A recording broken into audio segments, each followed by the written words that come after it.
For those who wish to revisit the insight shared, this seminar is being streamed live on YouTube and will be available for replay on Social Science University of Ankara's YouTube channel. This seminar is also a result of the collaborative effort between three esteemed institutions: Social Science University of Ankara, De Montfort University, and Sheffield Hallam University. It marks a significant step in fostering international dialogue on the future of higher education and serves as a great beginning for further cooperation and innovation in this field. Now, let me introduce our esteemed speaker, who will provide their unique perspective on the transformative topic. First of all, I will start. Dr. Adobewele Owaseni is a digital transformation consultant, educator, and researcher. With a 13-year career in fintech, he transitioned to academia in 2019, focusing on the social and economic impact of digital technologies, particularly in micro, small, and medium-sized enterprises and developing countries. He leads the Data Scientific Apprenticeship Program at De Montfort University. His expertise bridges the gap between digital transformation and impactful solution in education and beyond. Dr. Kolade is a professor of entrepreneurship and digital transformation at Sheffield Hallam University, Sheffield Business School. His research spans digital transformation, transformative entrepreneurship, refugee entrepreneurship, and SMEs, strategies in turbulent environment. He's a senior fellow of Higher Education Academy and certified management and business educator. His work highlights the intersection of technology, entrepreneurship, and societal transformation. And also, Dr. Abudin Agbetekun is a senior lecturer in business management in nearly 2 decades of experience at the National Center for Technology Management, Nigeria, where he serves as Deputy Director of Research.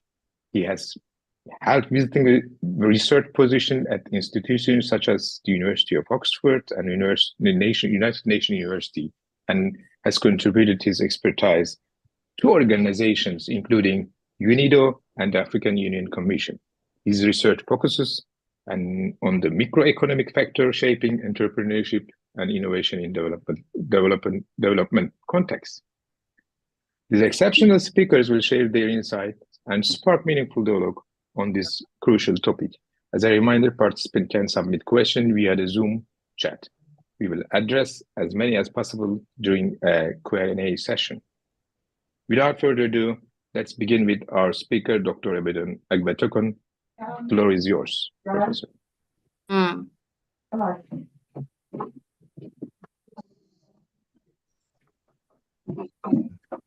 Right. Okay, thank you very much, Dr. Neffel. It's a pleasure to be here today. And as you mentioned in the introduction, which I must say is quite kind and very generous, this is work that we have been doing, and I believe it's at the frontier of the conversations around the implications of artificial intelligence, particularly generative artificial intelligence, for higher education. In the world of work today, things have changed significantly. It's no longer it's no longer business as usual. There are many dimensions in which higher education is changing, and generative artificial intelligence is driving a specific dimension of this change. And so, for this workshop this afternoon, we are going to be doing it in 3 parts.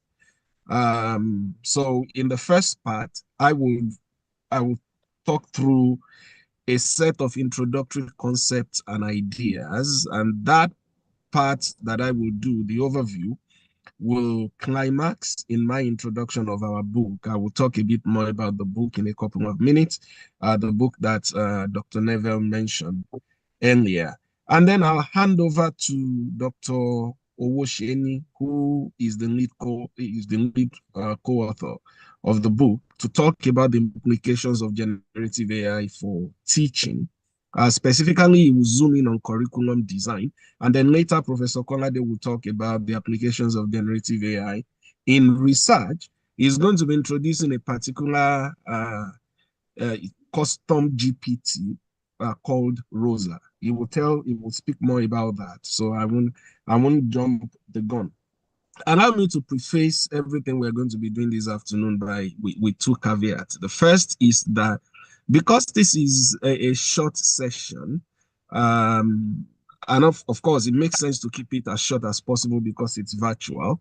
But because this is a short session, there's only so much that we can say or do. But we will try as much as possible to cover a series of questions that we have received beforehand and also speak to what we have prepared, which we believe is comprehensive enough and also is sufficient to whet your appetite if you're just getting started, or to push your frontiers if you've been using generative AI or you've been reflecting on its implications for higher education before now. So that's the first caveat. So forgive us if you have any burning question that has not been answered. There will be time for Q&A in the end. So if we don't pick it up during the presentation, we are hoping to pick it up during the Q&A. That's the first. And then the second one is that we are hoping that this will not be a one-off event, that hopefully we would have a hands-on, more detailed workshop later. But we'll talk about that more specifically after today's workshop. So let me start with a reflection on what exactly is generative AI. Now, this I think is important because, like with anything that has become a buzz expression, that suddenly has come into the public consciousness, generative AI seems to have been misunderstood, abused, if you like, because then we tend to refer to everything and anything that has the semblance of intelligence as artificial intelligence. All right. So, what exactly is generative AI, which is the core of our discussion today? Now, I would like you to reflect on what you are seeing on the screen. There is machine learning, there is deep learning, there is large language model. In your mind, which one of these do you think is artificial intelligence and which one is not? Now, there's a good chance that some of you might wonder how these things are different. All right. Now, the reality is that artificial intelligence is a field, okay, is a broad field of research, is a broad field of application, is a broad field of study in and of itself. Okay. And within that, you have machine learning, which drives deep learning. And then that drives the broader group of technologies known as generative artificial intelligence. Now, large language models are a specific manifestation of generative artificial intelligence. There are other manifestations, what we call GANs, that's a generative adversarial network. I'm not sure how many of you in the audience will be familiar with that, but this is the kind of networks that try to mimic the training data. They are more applicable in generating images and networks than in generating text. But large language models are particularly suited for text generation. And when they work together with GANs, they generate quite nice images and video. So this is a very, very important concept clarification to start with. Now, there are many manifestations of generative artificial intelligence. Generative here meaning artificial intelligence that generates stuff, okay? And it's actually quite probabilistic and predictive, meaning that it works on the basis of information or data that has been fed into it to train it and makes new connections based on the training data. Now, these are the top 50 web-based generative AI products as of the early part of early middle part of 2024. And up until the time of this workshop, as far as I can tell, ChatGPT is still top of the rank. And this is why a lot of our conversation today will be built around ChatGPT. In fact, in the context of higher education, ChatGPT seems to be the biggest culprit. So whenever we talk about implications of AI or generative AI for higher education, what comes up in the minds of most colleagues is ChatGPT. And we need to begin to think about what are some of the limits and what is at the frontier of these technologies.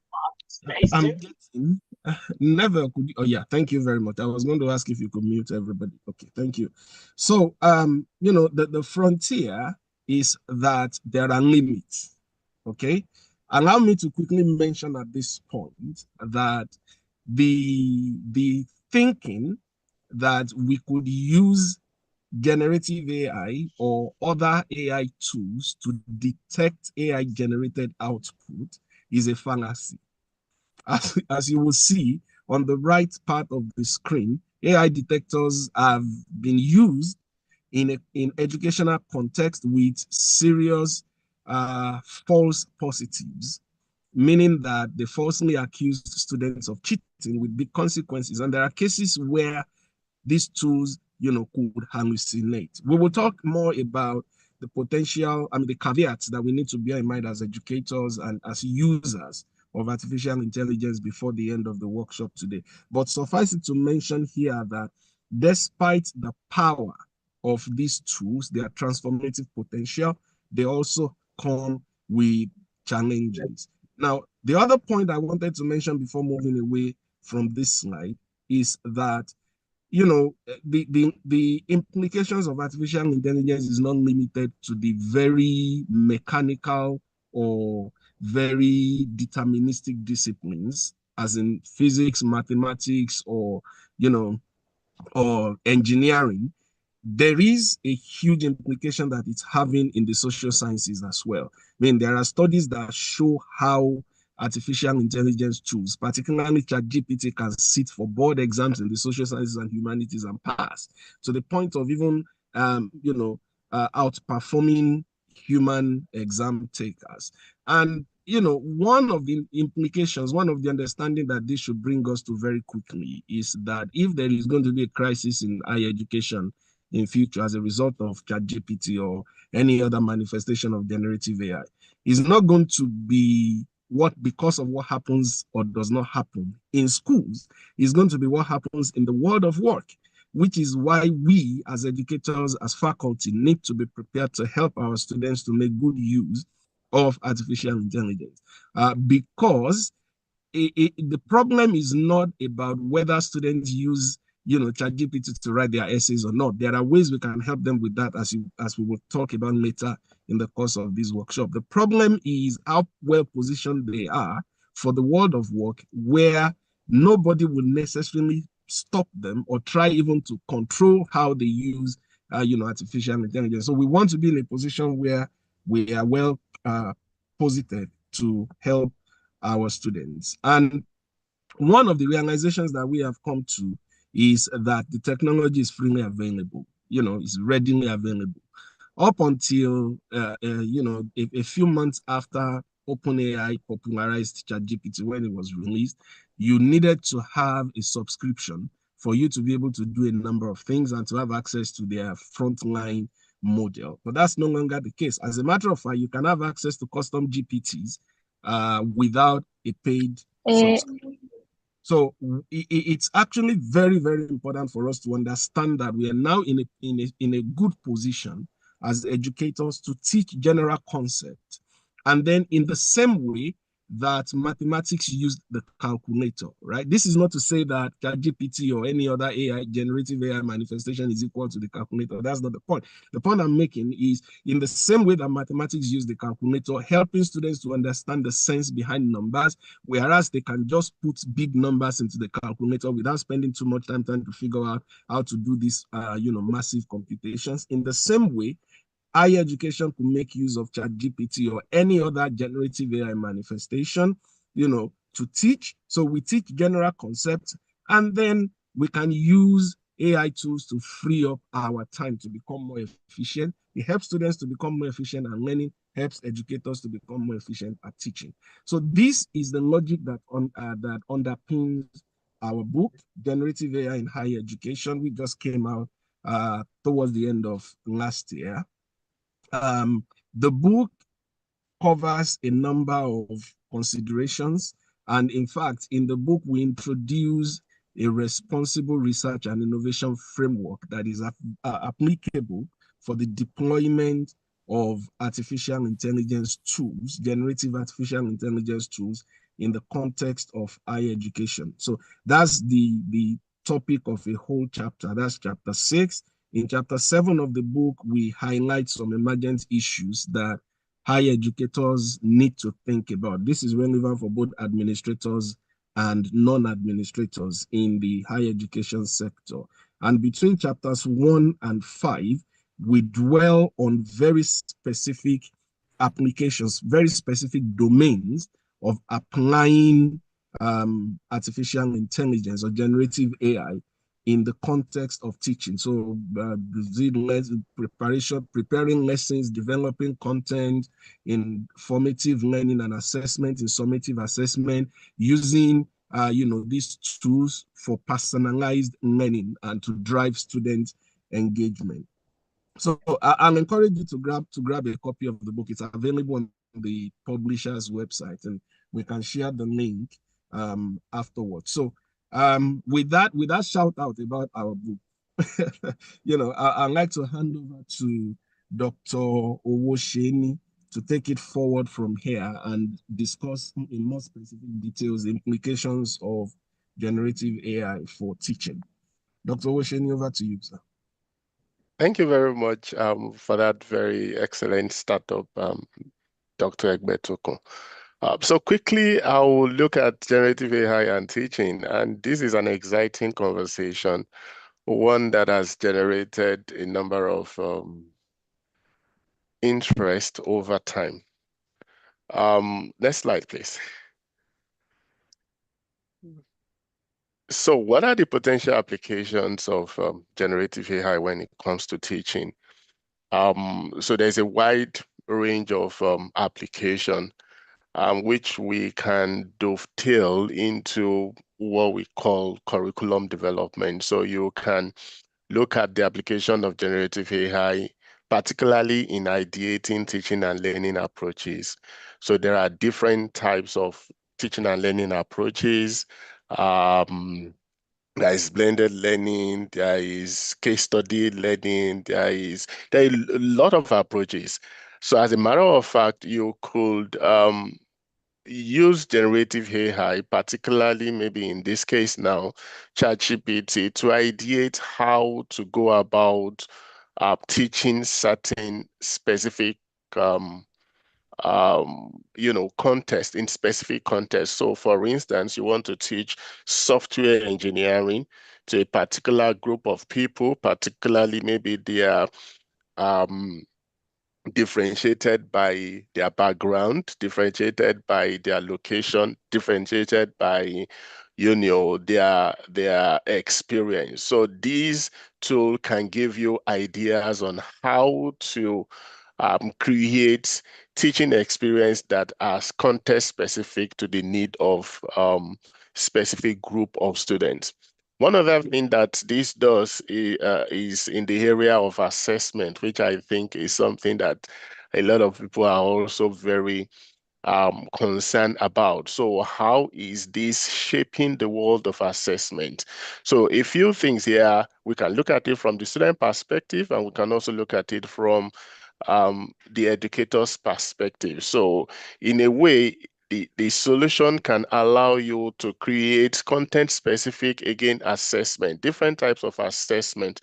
For instance, different types of quizzes and all that, case studies. It can help you to make a start, even in fields that you are less familiar with.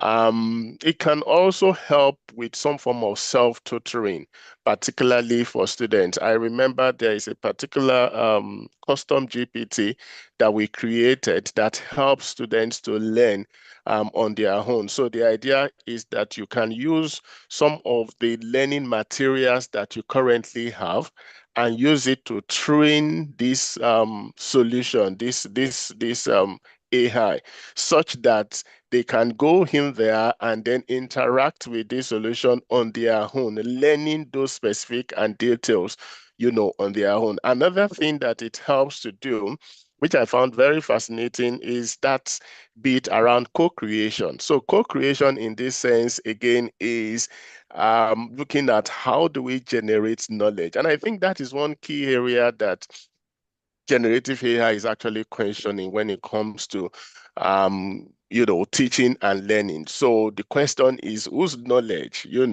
and how are we generating this knowledge? How are we sure that this knowledge that is being generated, we can assess it appropriately? How are we sure that the foundations upon which teaching and learning is built is not becoming faulty, in the sense that, when we talk about things around understanding the students and understanding what they know, how do we ensure that they know the right knowledge and this knowledge can be tested? One area, again, is around co-creation. So we look at a situation where students or learners can begin to co-create knowledge and then use generative AI as a tool.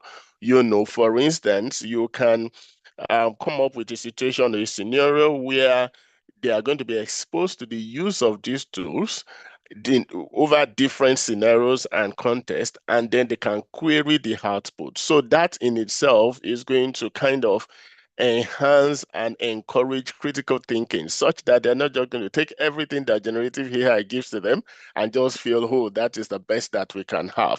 Because sometimes, and even most times, some of these tools can make mistakes. Another area which is also interesting is personalization. And you will agree with me that teaching and learning is big on personalization. You need to be able to customize whatever you are teaching to the specific need of people. So there are different things that separates the experiences of students. For instance, some can have some personal deficiencies, due to possibly health challenges. Some can be, differentiated by their language. I've seen situations where different students, for instance, maybe those from Indian background, of Chinese background, doesn't have a good grasp of English, and so you are able to bring all this together irrespective of the language that they have. Another is also around their understandings. For some reason, you might want to be teaching the same concept. So let me take, for instance, if you are teaching level 1, or say level 5. In the UK, we call it level 4 to level 6. That's the undergraduate. And then level 7 is the master. So the way you are going to teach the concept of software development to a level 4 student, which is the first year in the university, will be different from the way you are going to teach that concept to someone who is level 7, that is a master. So it's the same topic per se, but the way you teach it will be different. So this also can give you idea on how to go about it and how to generate content, that will be suited for these students. Another thing I found interesting that this you can apply generative AI to is the concept of feedback and feed forward. There's a way you can leverage generative AI to provide, again, context-specific feedback, personalized feedback to students. And I've used it, a couple of times, and the feedback is fantastic. It is not that you are going to because of time, we may not be able to go to how to do this, but there are ways when you interact with students and all you take is notes, and then you use that tool to transform that note to some form of personalized feedback to the student, which also they can use to feed forward on next phase and what they need to do subsequently. Now, I would like to zero in on assessment because it's an interesting bit of curriculum development, which generative AI is actually questioning today. Next slide, sir. Dr. Gwetoku, are you there? Thank you. So the question a number of people ask is if generative AI is changing assessment. Is generative AI changing assessment? And I would like to say that generative AI is not changing assessment. Next slide, sir. Yeah, it's not changing assessment. So what generative AI is doing is changing what is being assessed and how it's being assessed. And this is not trying to play with grammar or play with words. Now, fundamentally, what technology do to us is that it changes how we do things. And I'm going to give an example of this meeting. If we are going to hold this meeting, say 15, 30 years ago, we'll probably would be doing this meeting physically. We'll probably will have to fly from here to, a particular location to hold this meeting. But because of technology, we can now hold this meeting virtually, and perhaps we have almost the same experience that we'll have if we have it physically. So therefore, technology is not changing the fact that we are having meeting or we are having workshop. All right. What technology is doing is that it's changing our approach, how we have meeting. And that is exactly what generative AI is doing when it comes to assessment. It's changing what is being assessed because the process of knowledge creation also is changing. So we need to change our approach and our technique into what is being assessed. And it's important that we look at exactly why the basics, the foundation of assessment in itself. And that's what I've got in the next slide. So when we talk about assessment, next slide, sir. When we talk about assessment, there are five, ingredients upon which assessment sits. So the first thing is that we want to measure learning outcomes. So learning outcomes is when you are teaching, you set some, outcomes, some targets, some objectives that learners need to achieve at the end of the day. And so the purpose of assessment is to be able to validate, to say, okay, now you've been taught, and so I want to be sure that those knowledge you've taken them in, and so I can measure it. The second thing is that we want to help them to develop skills. So because in the process of creating assessment, in the process of, engaging with assessment, students actually learn and develop skills. Another is the opportunity to provide feedback to students. So when you measure outcome, the develop skill, it gives you an ample opportunity to provide feedback.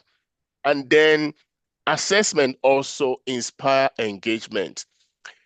The fifth thing that it does is that it provides evidence for learning. So, I mean, the easiest way to look at this is in the process where you do some form of validation and somebody looks at what is being marked because you have an evidence to say, yes, because of this output that the student have been able to produce, we can say that they have learned A, B, C, and D. So if these are the key components of assessment, what it does is that it's preparing globally. When we look at it, in a bird eye view now, we see that it's actually doing two things.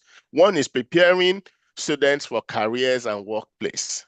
And I think that is an important aspect that we should not forget, because if we miss this, we're going to miss out on why we need to be engaging students when it comes to the use of AI generally, and particularly generative AI.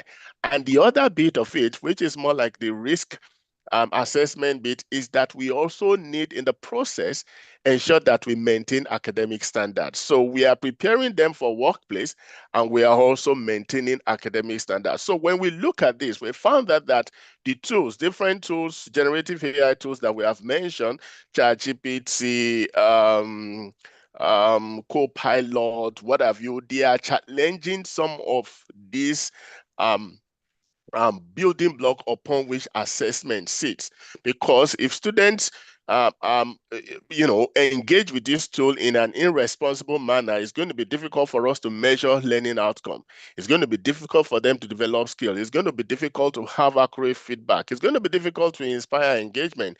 It's going to be difficult to provide evidence of learning, because you are not even sure who is creating that knowledge and who is, creating the learning in the first place. So having an understanding, a granular understanding of what is assessment and why is assessment, and the implication of generative AI, then begin to make us to rethink the assessment process, generally. So we want to be sure that in spite of AI, we are still maintaining academic standard, and in spite of AI, we are still preparing learners and students for their careers. And so given this, what are the useful approaches that we can use? I mean, this is not exhaustive. These are just few things that I thought will be helpful. The first thing is that we can use generative AI to create a wide range of quiz-like questions. And when I say quiz-like question, I'm talking about, formative assessment. I'm sure we understand what formative and summative assessments are. These are assessments that help us to test knowledge on the go, and so what we are most of the time used to multi-choice questions, where you ask question and then you do true or false, or you give them 5 options and then they select one out of them. But I want to say that generative AI can actually help to generate more useful quiz-like question. For instance, you can do matching question, you can do ordering question, you can do written response question, you can do multi-select questions, which it might be a bit time consuming for you to do on your own. But with this tool, you can actually use this and then test knowledge of students on the go. The second that you can also do is to explore tasks that requires learners to critique output generated by AI. So I thought I mentioned this earlier on. So you can create a scenario where you give the student different roles to play. And so those roles will include the use of generative AI. I mean, the first time I asked my students to make use of generative AI in the class, for certain tasks, they were shocked. And they were like, oh, why? You're going to be the first person that's going to ask us to use generative AI. I said, why not? But you guys use this thing. They use it at work. When you leave this place, when you get to the place of work, you're probably going to use it. So why are you not going to use it now? So they used it, but then they were able to critique it. And the process, the tool becomes a partner in co-creating knowledge. And then they see it. And one thing we need to understand is that you see, the best way to know how to use AI is to use AI. It's not just about teaching, it's not just about, it's engaging with it. So if we need to get to understand how this tool works, we need to engage with it. Not only us, but then encourage our students to engage with it. But the caveat there is that they need to be able to use it responsibly. And so the definition of responsible use of technology or generative AI in this context is what we are all still researching about. And as we know more about it, we put that out there. And then the third thing is fostering personalized feedback to support learning and collaboration. This tool, just like any digital technology, are meant to be enablers.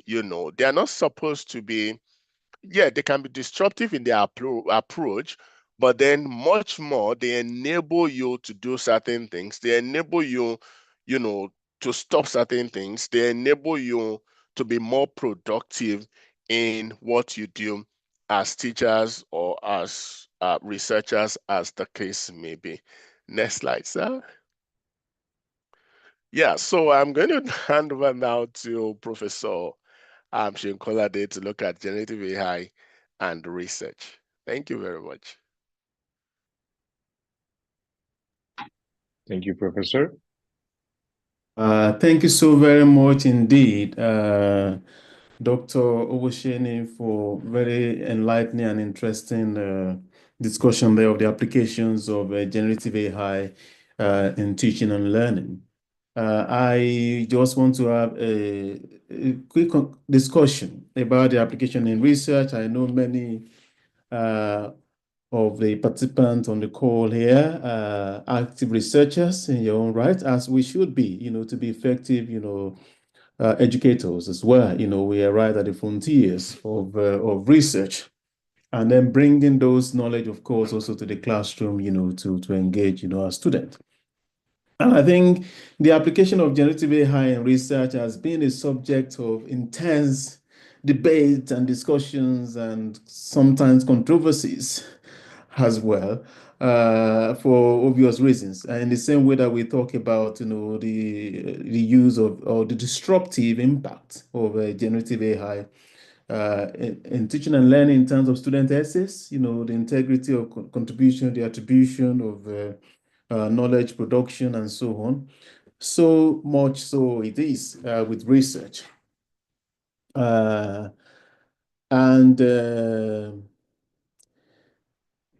what is your use case or use experience of generative AI? As anybody here, you might want to give a quick thumbs up. Have you used generative AI at all in your research? Any thumbs up? You can use the react button if you like to give a thumbs up. I know people cannot type in the chat. Okay, I can see a few hands there. I can't see you all, but that's fine because of the screen being shared. But it's interesting, isn't it? And then it's really then about, what have you used it for? And what is the appropriate use, or what are the best use cases for generative AI? I think as researchers, we do engage in a lot of routine stuff, routine tasks, especially things to do with organizing your data, processing your data, analyzing your data. And those are frontiers in which, generative AI can be useful. But when it comes to writing, I think because when generative AI itself is a subset of artificial intelligence, I think sometimes because it has captured popular imagination, we think, AI is generative AI. No, there is more to artificial intelligence than generative AI in particular. But generative AI is especially resonant and relevant to us as researcher because it's really about, creating content. So it's then really about, what are the right uses of generative AI and what are the ones that are unethical uses of generative AI. I've asked somebody asked me recently can this tool develop arguments? And I said, no, that's not, the best use of generative AI. So because in the end, when you look at the different forms of knowledge that is produced, and you sort of put it on a pedestal or a structure, the kind of knowledge that is created, that is human generated, will still be right there at the top. Because knowledge production is much, much more than content generation. A content generator aggregates, different kind of ideas from different kind of places and bring them together. And you can say it is a kind of a form of knowledge, at the base level. But creative knowledge, does more than just synthesizing ideas from here and there. It brings new insight. And that is why I think the work we do as researchers is going to be relevant, is going to be resonant, is going to be very important for the foreseeable future. Generative AI is not going to take the place of humans in terms of real, actual knowledge production. But it can assist, we can work with it. Please, next slide. And so what, because in the end, research is something that is uniquely, distinctly human. It is a reflective process where you look at the data, you make sense of the data, you interpret the data, and then you discuss what it means. And because it is distinctly human, it is possible for two or three researchers to look at the same set of data and bring, different, insights from it. Complementary, or even sometimes, contradictory sometimes. So because of that human element, about, how are you making sense of the data? And a lot of this has to do with, where are you coming from in looking at the data? So what is the philosophical underpinning? What are the philosophical, presuppositions? And what are your research questions as well? We also inform the way you deal with data. So that human element is always going to be, really important. And generative AI can only effectively be an assistive tool in that regard. Next slide, please. Now, so what I just want to talk about was a custom GPT that I created last year, and it's called Review for Originality, Significance, and Rigor, ROSA for short. And what this GPT does is many of you here on the call as researchers, you would love that every single manuscript that you prepare, there is somebody who has the time and the expertise to give you valuable feedback so that you can improve the quality of the output. So what ROSA does is exactly that, because I don't know whether any of us here have the capacity to provide, endless feedback to colleagues. So whenever any colleague comes to you, say, yes, I can do it, I will respond to you within the next 24 hours. We just don't have that capacity. So ROSA gives you an opportunity to get feedback on your research. It doesn't help you to copyright. It doesn't help you to copy edit. Although ChatGPT can do that, can help you to refine, the language of your manuscript. But what this does is to give you a feedback. And the feedback is on three main criteria that are global standard: originality, significance, and rigor. These are the three key criteria that editors and reviewers are looking for when they're assessing your manuscript, especially in the top ranking journals, the Q1, the Q2 journal, the Scopus Index journals, or whichever other metrics and ranking you use, ABS ranking, certainly for business schools. So ROSA will give you feedback on how you can improve the originality of your manuscript, on how you can improve the significance of your manuscript and the rigor of your manuscript. It will not help you to write, but to specify specific areas in which you can improve your work. And so what I just want to do in 2 minutes before I end is to just show you quickly. I will just migrate now, if possible. I don't know whether if you can stop sharing. Can I share actually? All right, excellent. So I will just quickly share.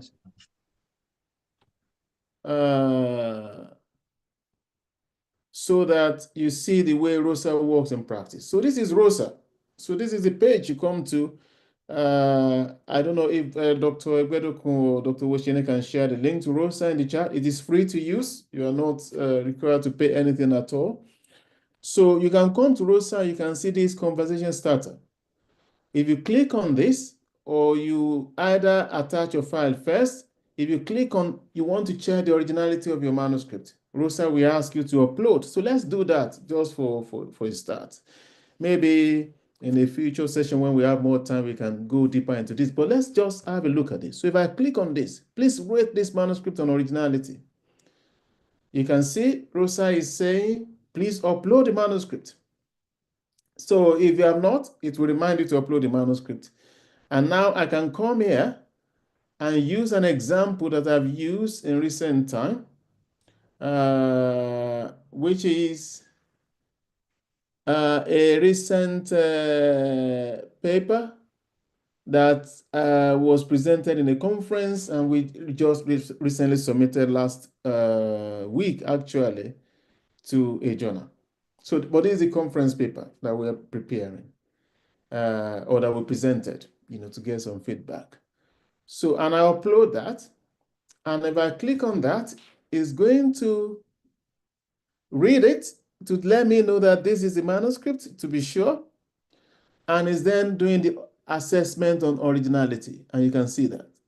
So it's giving a summary of the manuscript, is giving originality assessment, and it has assessed it in terms of new empirical insight, giving it a 60%. Engagement with new problem is giving it a 65%, and innovative framework 55%. And it's given this.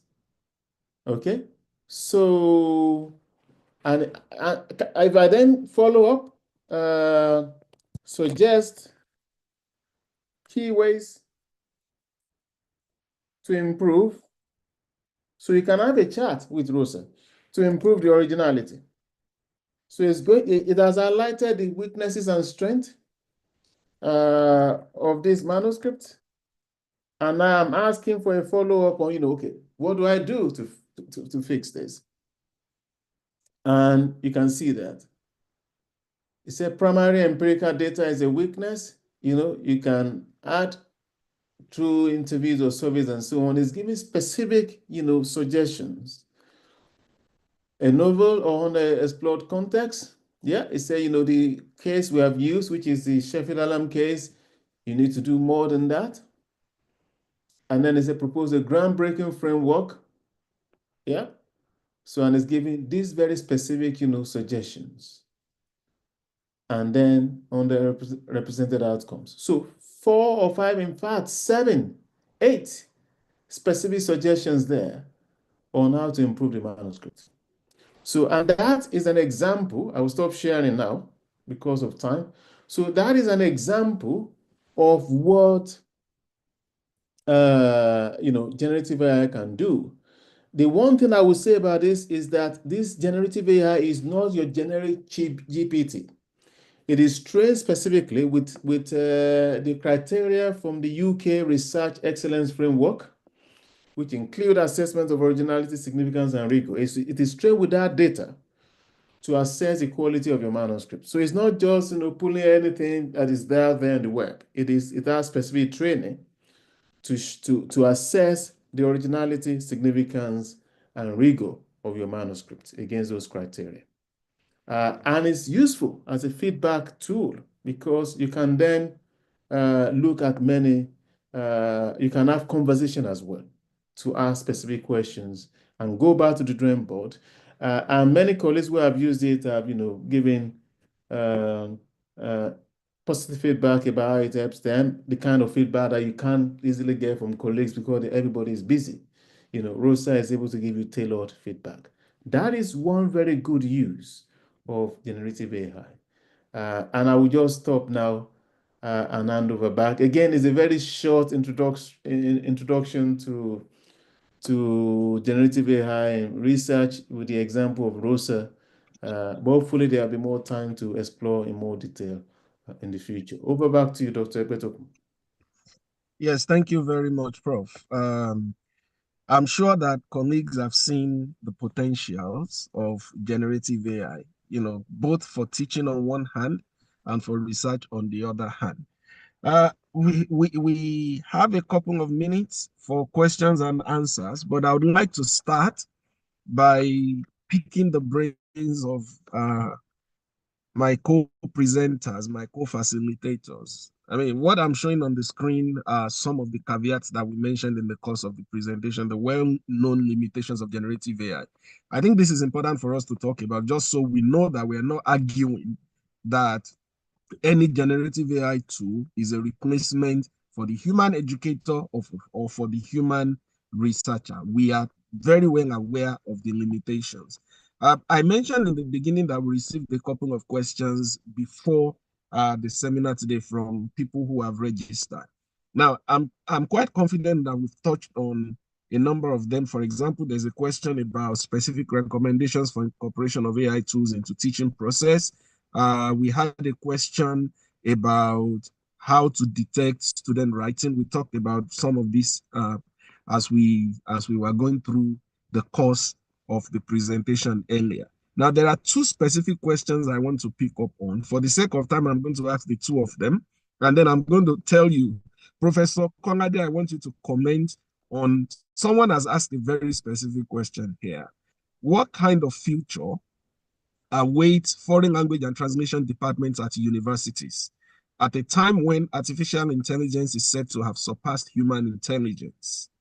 Okay, now there's another rendition of that question, which is, will generative AI bring an end to foreign language education departments?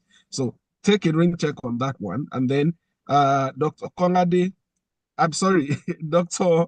Owosheni, the question that I've identified here that I would like you to, you know, reflect on very briefly before we call it a day today is, how do we prevent students from writing their essays or their assignment solely based on AI, specifically ChatGPT?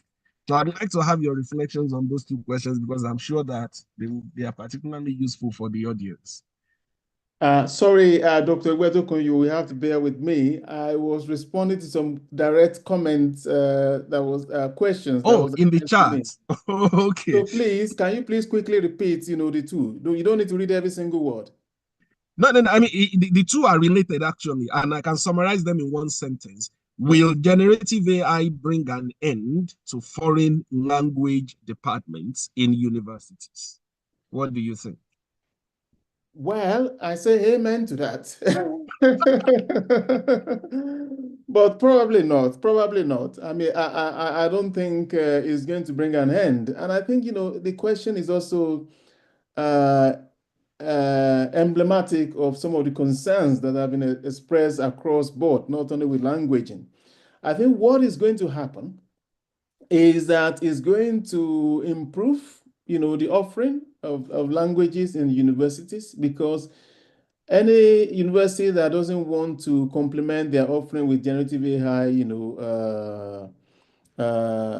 assistive modules and programs, will fossilize. I think that is what I can see happening.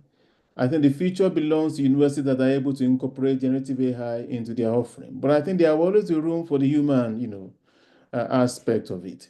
But I think, I don't think it's going to bring an end. I think, it's going to complement it. I think it's going to force universities to raise their game, those who are offering foreign languages, to do more than what they are doing at the moment, to do what actually complements what AI does, rather than try to compete with what AI does. All right. Thank you for those wonderful reflections. I mean, where I would invite the audience to do a simple Google search and read the case of Chegg, which is an online, online learning provider. Some of the headlines that showed up towards the end of last year was that Chegg as a company was the first casualty of artificial intelligence. I mean, generative artificial intelligence, which shows you the sheer scale of what is on the horizon, and it gives you a sense of what Prof meant when he said that institutions that do not respond or react appropriately will fossilize. So, Dr. Woshini, the question that I put out there for you is, how do we help students not to rely on generative AI? And when you speak on that, I want you to also reflect on how exactly, what should be the limit of use for students? Okay, so I'll probably like to rephrase that question, because the truth of the matter is you can't stop students from using generative AI. They may not tell you they are using it, but somehow we know that they use it. If you interact with this solution long enough, you will know when students interact with it, even if you don't have the evidence. So what I will say is teaching them how to use it responsibly, because if you don't engage with them, you don't teach them how to use it, and you just want them to stop using it. It's like you are fighting it, and then it's going to be difficult.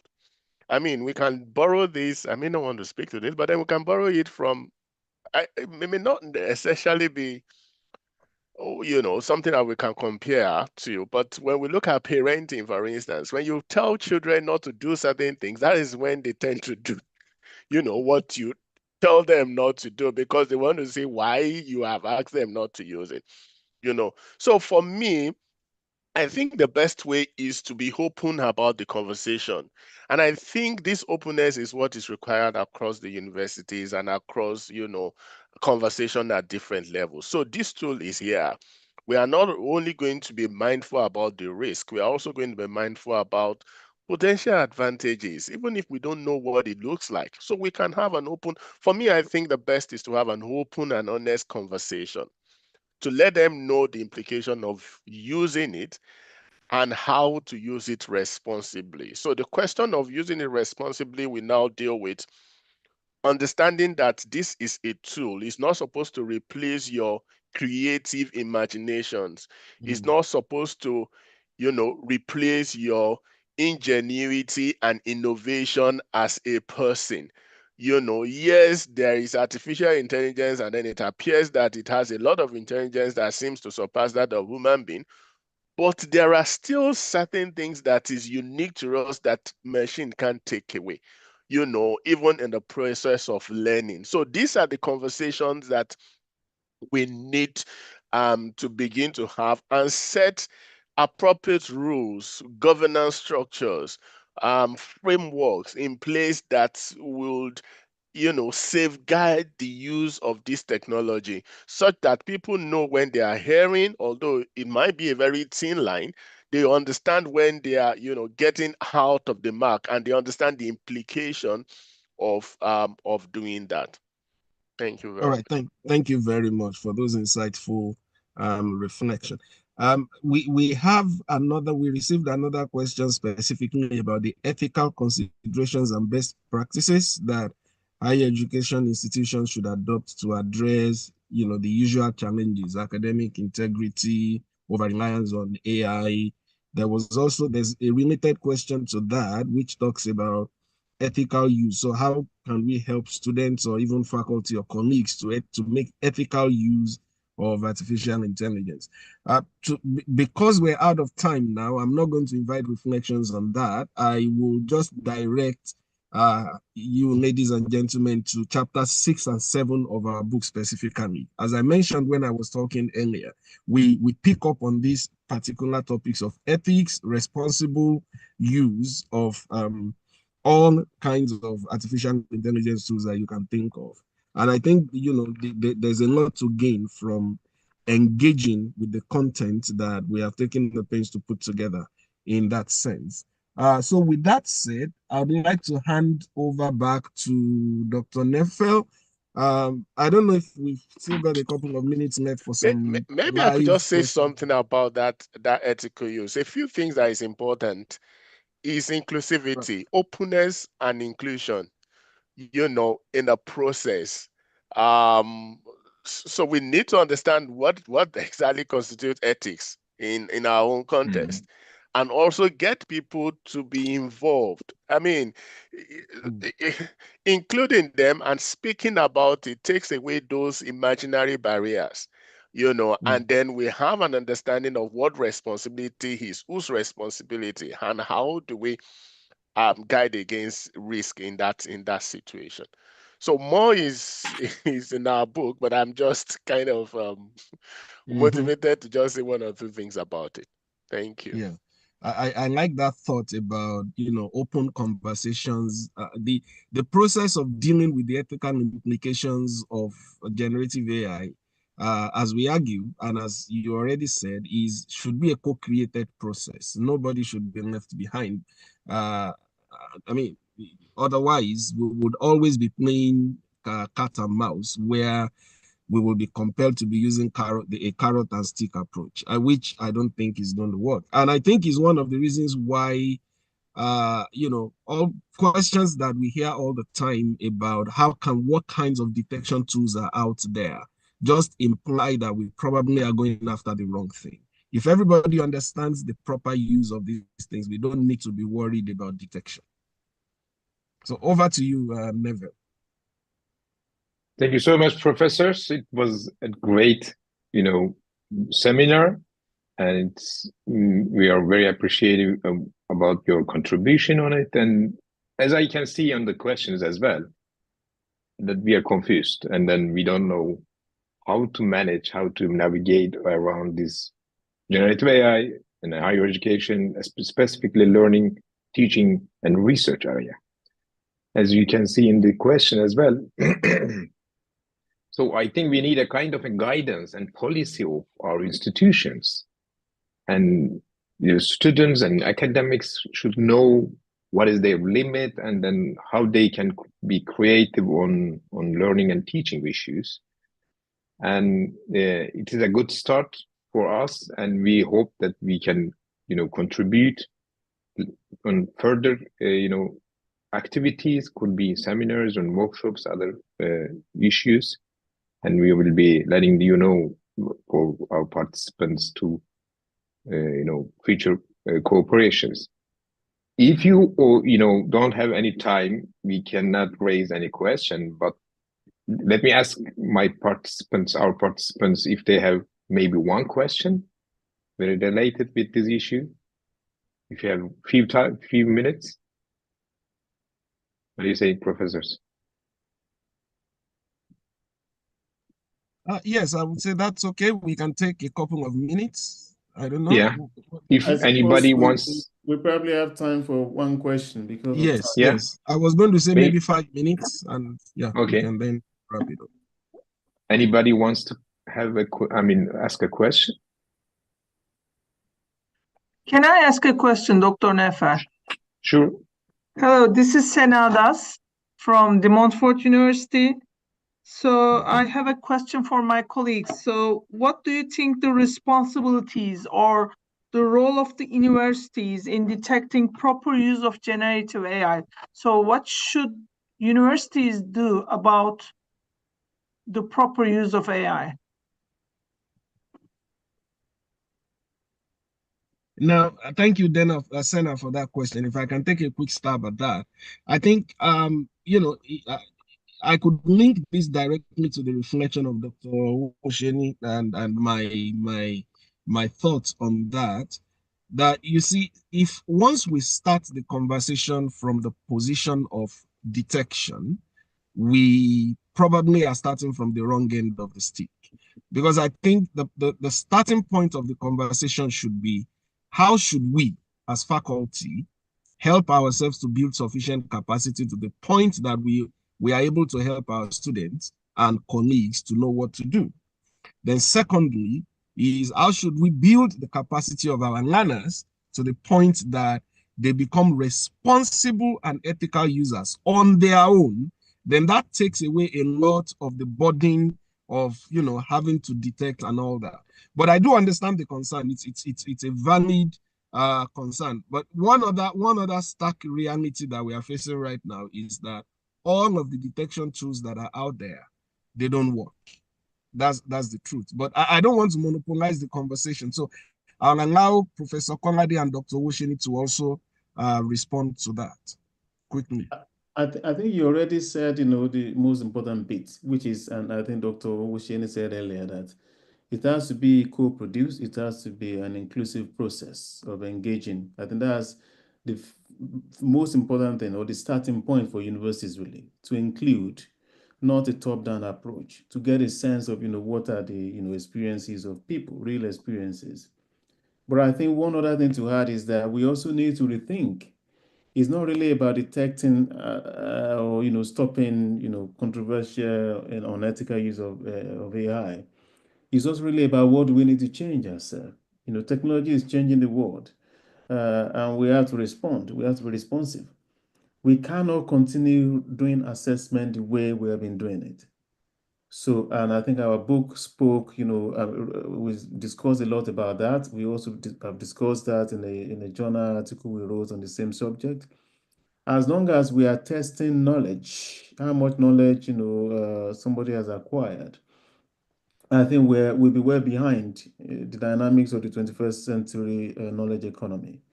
It is not so much about what you know, it is what you are doing with it. What are the skills, what are the competencies, and what can you do with it? That is important. And that is where we'll be able to then assess and test the creativity of students. So if we give all of them access to ChatGPT, for example, and ask them to come up with a solution to a real world problem, generating content will not be enough, actually, to come up with those solutions. And I think that is actually where we also need to be. We need to give time and thoughts to that and capacity to rethink how we do assessment. But I will just stop there because of time. Mhm. Thank you so much, professors. On behalf of my university, I'd like to thank again for your effort, for your time and then contribution. And I hope to see you again and in future for further, cooperations between our institutions and our, universities. Thank you very much Thank indeed. you.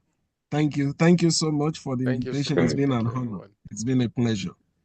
It's a Thank you. pleasure And for thank us. you to all participants who joined us today. Thank you. Thank you, Sure. the presenters. All right. Right. Bye. Thank you. And bye-bye. Bye.